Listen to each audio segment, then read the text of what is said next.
Have you ever been around someone who, after they leave, you feel less human?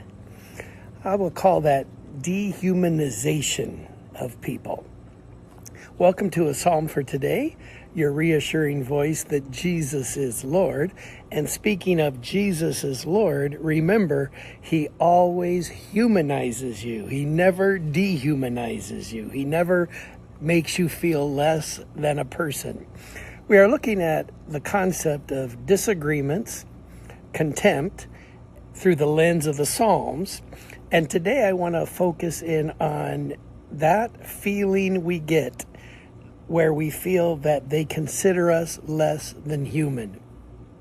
I cannot imagine slavery. I've heard stories of slavery.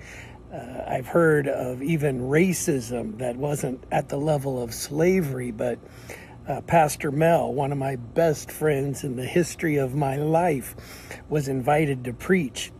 This was years ago. He was invited to preach, and he was excited. When he got there, at the door, they said, "Oh, we didn't know you were black," and they didn't let him preach. Dehumanization. Now, you and I don't do that, for sure, God willing. We do not participate in dehumanizing people in any way, the Lord willing. But when we come to a place in Christian circles, a place of disagreement, and we switch from disagreeing on ideas to demeaning and dehumanizing the person with whom we disagree, we've stepped over into doing the evil one's work for him. Today, it is a privilege for me to remind you and for you to remind me of the importance of recognizing the humanity in every human being, in addition to the humanity, recognizing that each person is created in the image of God.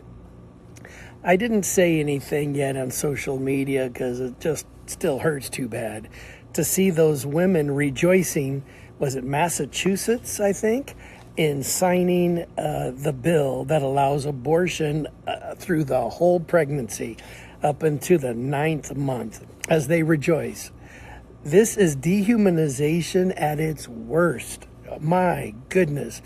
I was going to put their pictures on my Facebook page and say, better you were never born than you offend a little one. But I've refrained to this point. Dehumanizing the unborn, dehumanizing people. I heard something about a surrogate mother from Alaska who's was carrying a child for a California couple, I believe, and the child had some kind of difficulty, maybe in the heart. I don't remember. But the California couple demanded the mom abort, and the mom refused. She gave her child dignity. Praise God. I want to just shout out this lady. I don't know her name. I don't know any of the details. But praise God for a humanizing of a child in the womb. There's dehumanizing people of age. There's dehumanizing of people of different ethnicities. There's dehumanizing of people of different academic backgrounds. There's dehumanizing people of different economic backgrounds. This dehumanization can have no part in a Christian's life. Zero, zilch, nil, nada, none. And for that, we might think of the psalm that says, I am fearfully and wonderfully made. I know that full well. So when you disagree with somebody, and you will, I hope you disagree. Disagreeing is important. Interestingly enough, my thoughts plus your thoughts should equal better thoughts. But as a general rule, my thoughts plus your thoughts can equal controversy. Or let's say if you have a group of Christians together, all of them have an IQ of 180. So let's say 5 people with an IQ of 180. More often than not, they make decisions below an IQ of 150 because we often are dumber together than we are on our own. So disagreement is not the enemy of our peace. contempt is.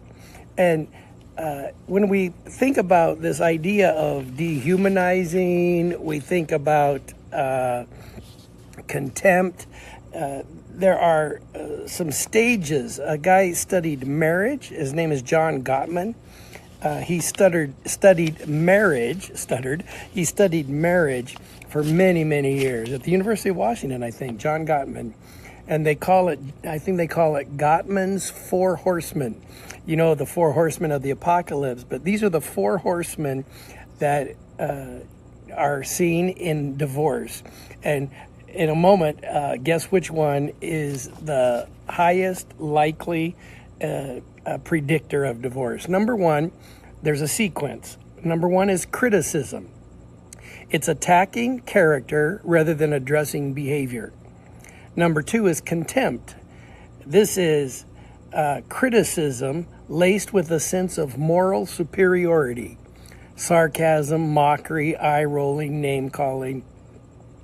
The third phase of the sequence, defensiveness, self-protection through righteous indignation or playing the victim, deflecting responsibility.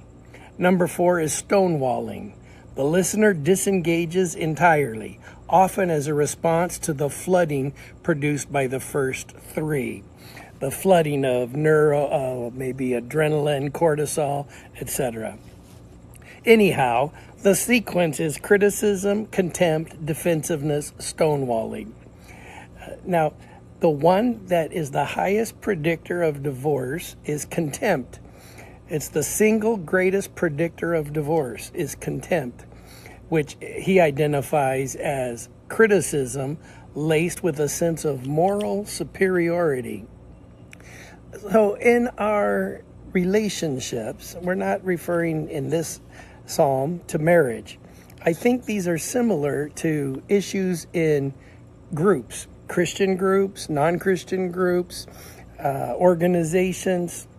It starts with criticism, and that's when you talk about somebody's as their character or their